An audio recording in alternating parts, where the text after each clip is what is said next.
ఇంట్లో ఎప్పుడైనా మష్రూమ్ కాజు పల్లి పకోడీ ఎప్పుడైనా ట్రై చేస్తారా? అయితే నేను చెప్పే విధంగా ట్రై చేయండి, ఎక్సలెంట్గా ఉంటుంది. మష్రూమ్స్ని చిన్నగా కట్ చేసుకొని పల్లీలు కాజు అనేది బాగా కొద్దిగా ఫ్రై చేసుకొని మంచిగా చిట్టుపట్టమనేలాగా. అండ్ ఇప్పుడు శనగపిండి వేసుకోవాలి, తగినంత శనగపిండి వేసుకోండి. ఇందులోనే కాశ్మీరీ రెడ్ చిల్లీ పౌడర్ వేసుకోండి, రెడ్ చిల్లీ పౌడర్.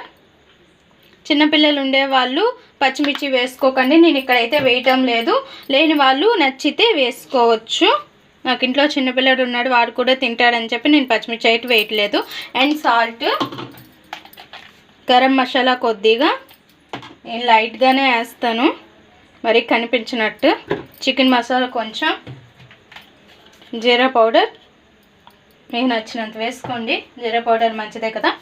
సో ఇంకా కొద్దిగా ఆరెంజ్ ఫుడ్ కలర్ వేస్తున్నాను, కలర్ఫుల్గా ఉంటుందని. లెమన్ జ్యూస్ పిండుకుంటే చాలా మంచిది అండ్ బాగుంటుంది కూడా. అల్లం వెల్లుల్లి పేస్ట్, వీటన్నింటిని కూడా ఇప్పుడు బాగా మిక్స్ చేసుకోవాలి. కొద్దిగా వాటర్ వేసుకొని కొంచెం ఆయిల్ వేసుకోండి.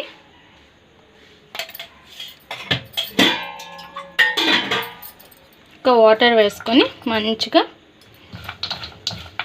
కలిపేసుకుందాం.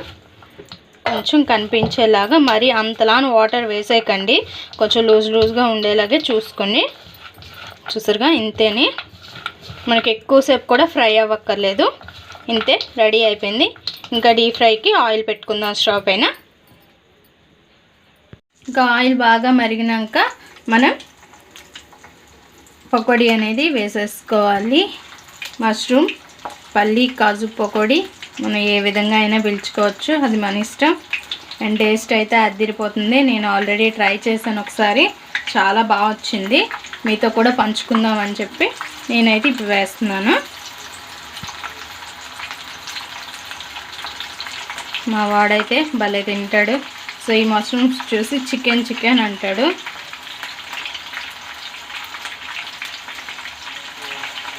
చూసారుగా ఫ్రెండ్స్, మన పకోడా అనేది రెడీ అయింది. ఇంకా ఈ స్టేజ్లో ఉండేటప్పుడు తీసేసి సర్వింగ్ బౌల్లోకి తీసుకోవాలి. చూసారుగా ఫ్రెండ్స్, సర్వింగ్ బౌల్లోకి ఇంకా తీసేసుకున్నాం మన మష్రూమ్ పల్లి కాజు పకోడీ.